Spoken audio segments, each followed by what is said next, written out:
Good morning, ladies and gentlemen, and welcome to AirSculpt's annual meeting of stockholders being held virtually. I am the General Counsel and Secretary for the company, and I will act as Chair of the meeting.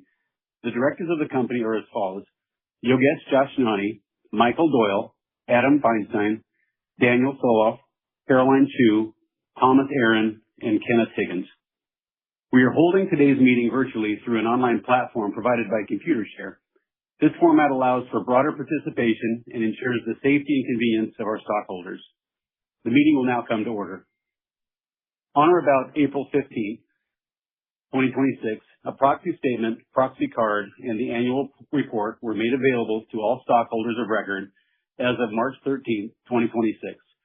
The affidavit, along with copies of the proxy statement and proxy card, will be filed with the minutes of the meeting.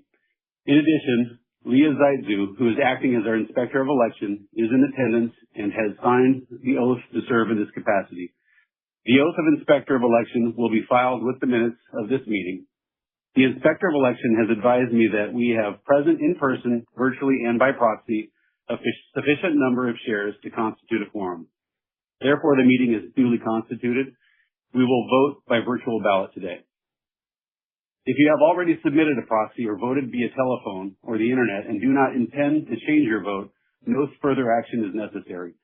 Those of you who have not yet voted or who wish to change your vote should do so now by clicking the Vote Here button on your screen. We will tabulate the results of all virtual ballots and proxies at the end of the formal business segment of the meeting. It is now 8:32 a.m. Eastern Daylight Time. The polls are now open for voting. Upon the closing of the polls, no virtual ballots, proxies, or votes, nor any revocations or changes will be accepted. The meeting is lawfully convened and ready to transact business.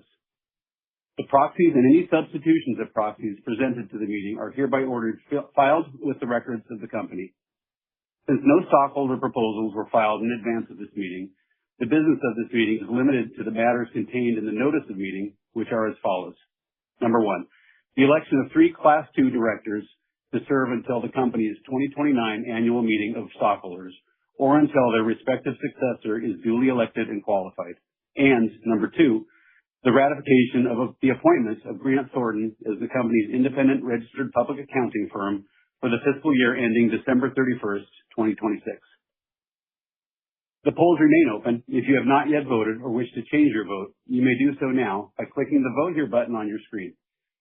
If you have already submitted a proxy or voted via telephone or the internet and do not intend to change your vote, no further action is needed at this time.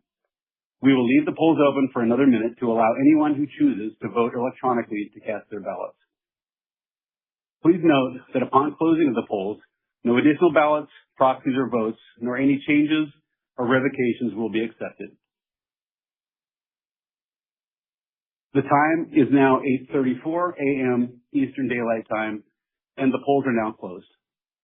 Inspector of Election, would you please report on the votes taken with respect to both proposals? A majority of the outstanding shares of common stock present virtually or represented by proxy that are entitled to vote at the meeting has been cast in favor of both proposals. Proposal 1 and Proposal 2 have been adopted. The 3 Class II directors have been elected, and the appointment of Grant Thornton LLP as the company's independent registered public accounting firm for fiscal year ending December 31st, 2026 has been ratified. Thank you. The final number of votes will be set forth in a report of the Inspector of Election and included in the minutes of the meeting. We will also report the final voting results on a Form 8-K, which we will file with the Securities and Exchange Commission within 4 business days of today's date. This concludes the formal business of the meeting. I would like to thank all of our stockholders for voting and your continued faith in our mission and vision. The meeting is now adjourned. I invite you to ask any questions you may have regarding the company and its business. Please follow the instructions provided in the virtual meeting screen to submit questions. We will review and respond to all questions submitted during the session. Thank you. This concludes the meeting. You may now disconnect.